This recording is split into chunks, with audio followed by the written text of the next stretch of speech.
Yo, what's going on, guys? It's your boy Chodas here, and today we're going to be talking about thick waist. Now, these videos where it involves a smaller topic, I'm going to be doing more often. So if there's anything you want me to talk about in relation to the fitness industry, or anything you want to know, I can dive into it. I can get information about it. I will go through the facts and we can talk about it. Just let me know in the comments if you have anything you want to know about. Today I'm going to be talking about a thick waist because this actually relates to me. And in terms of bodybuilding and fitness, who have I trained more than anyone in the world? Myself. So what I'm going to be talking about is my thick waist. And I know a lot of other people out there have a thick waist too. This, in terms of bodybuilding, is a genetic flaw. You can't get on the stage and expect to win shows with thick waist. And this is why I've never actually competed myself. Okay? There's no point. I got too thick a waist. I can't get the V shape like the other guys can with the slim pelvic area. Now, it comes down to your bone density in your pelvic area. You know, you have a thick pelvic bone, you're going to have a thick waist. And, you know, it's just, there's nothing you can really do about it. You see the guys that have the real nice V shapes, they have those slim pelvic areas. It's just, it looks aesthetic, it looks nice. That being said, you could still have an aesthetic abdominal area, okay?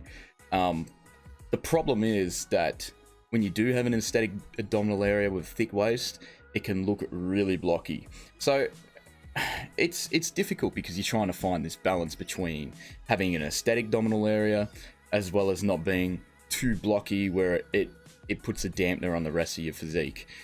So I'm going to dive into it right now. I'm going to show you footage of me measuring my waist just so you can see for yourself that my waist is 33 inches, okay? It's 33 inches. I'm 5'8" and I weigh 87 kilos. Now, I'm roughly somewhere between, 14-16% body fat. In my honest opinion, I'm not 100% sure, but that would be my rough guess. So definitely I could probably lose a bit more fat and slim down my abdominal area. But in terms of how much that would change my overall physique, I'm still going to have the thick waist compared to the rest of my body. So what exactly can you do about your thick waist? What are ways that you can minimize your thick waist and try and make it seem like you have the illusion of a V-taper? Well, first of all, you need to grow your back and your lats. Having thick lats and having a thick back will create a natural wideness, makes you feel and look wide with your arms down. We're not talking about lat syndrome where people put their arms out. We're talking about a natural wideness to your stance. Second of all, you're gonna have to train your lateral delts. Your clavicles only reach so far. We're trying to create the perceived illusion that you're wide up top, so you need to add muscle to your lateral delts. You need to get them big and pumped. Thirdly, this one might be a little underrated. A strong upper chest goes a long way. Nice definition in your upper chest. A big thick upper chest creates an awesome illusion that you're wide up top. It'll definitely create the illusion that you have a thinner waist and a V-taper. Now, if you get these three things right, then you're going to be able to slim down your waist without actually slimming down your waist. People will look at you and still think that you're just as lean and ripped as anyone else with a thin bone structure. But also speaking, you can have weak genetics in these areas as well. I feel like all of my weak genetic points are these three things that you need to improve. Your lats, I've got high insertions on my lat muscles. Your upper chest, my lower chest is so much thicker than my upper chest and it's a pain in the ass to gain any muscle on my upper chest. And my lateral delts have never been boulder shoulder. But that doesn't mean that you stop training these spots. You just have to keep on going and keep on pushing. Even if they are your weak points, they have to grow. You have to find a way to make them grow. And any gain is better than no gain. So you want to make any gain you can to make it minimize your waist even more. Even if they're your genetic weak points, you can still grow them to some degree. Cheap fads are definitely not the answer as well. As you can see here, I'm wearing a waist trainer. Now, someone with a thick waist might research into this and see a lot of YouTube videos where people are saying, yes, my waist is being reduced by a certain amount. You got to keep this in mind. Waist trainers can compress your internal organs. Not only that, for a male, if you're wearing a waist trainer, it won't actually change your bone density, which means your hips are going to stay the same size, which means your waist will reduce, but your hips will stay there, which means you're going to have more of an hourglass look like women do. So what exactly can we do to reduce our thick waist?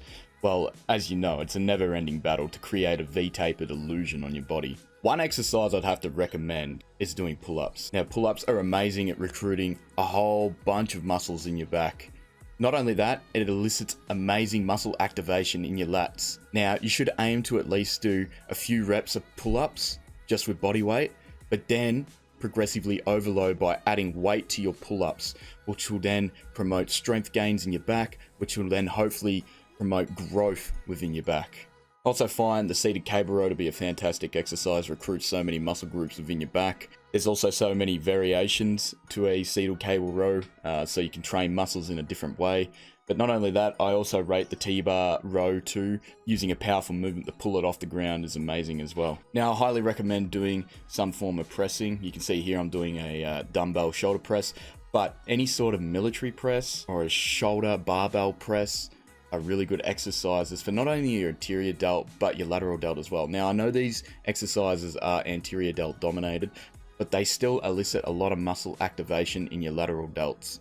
But to really hit that lateral delt head, you have to do some form of lateral movement. Now, the dumbbell shoulder lateral raise is quite an amazing exercise for hitting that lateral muscle, but you have to be doing the exercise correct. Now, that involves retracting your scapula. That involves making sure that your pinky's raised at the top, so you're really getting that squeeze in the lateral delt. That involves not doing an exercise that's too heavy for your lateral delt. As soon as you get a lot of momentum in the exercise, you're not really hitting that lateral delt head. You're hitting all different muscle groups to try and maintain that momentum.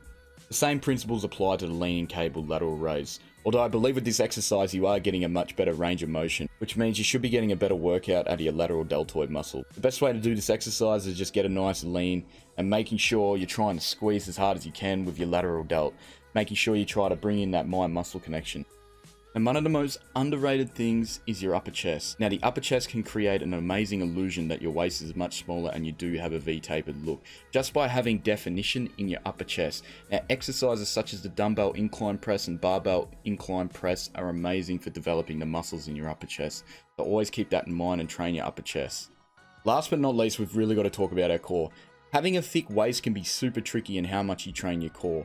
If you train your core too much, you can get a seriously blocky look. And that's not a good look on any bodybuilder. But if you don't train it enough, your abs can look weak and they can also come across as flabby with no definition. So how do you get the right balance? Well, I've been down both roads where I've trained my core too much. I used to train my core 5 days a week, 10 minutes every session, progressively overloading, adding weights. It created a super blocky look. But I've also been down the road where I haven't trained it enough, if not at all, because I was afraid of getting that blocky look. And by the time I cut, my core just looked flabby and it had no definition. So I honestly believe something in the middle is the best option. So 2 days a week, train your core, but only use body weight for say 10 minutes. 2 to 3 days a week seems the right balance. So you can get that nice definition, but then not actually promote growth of your core muscles, which is gonna make your waist appear much more thicker. Alright guys, that brings us to the conclusion of our video. Let me know in the comments if you found this informative, and also leave me some suggestions on things I could make videos on, certain topics you want to hear more about. Anything, I don't mind.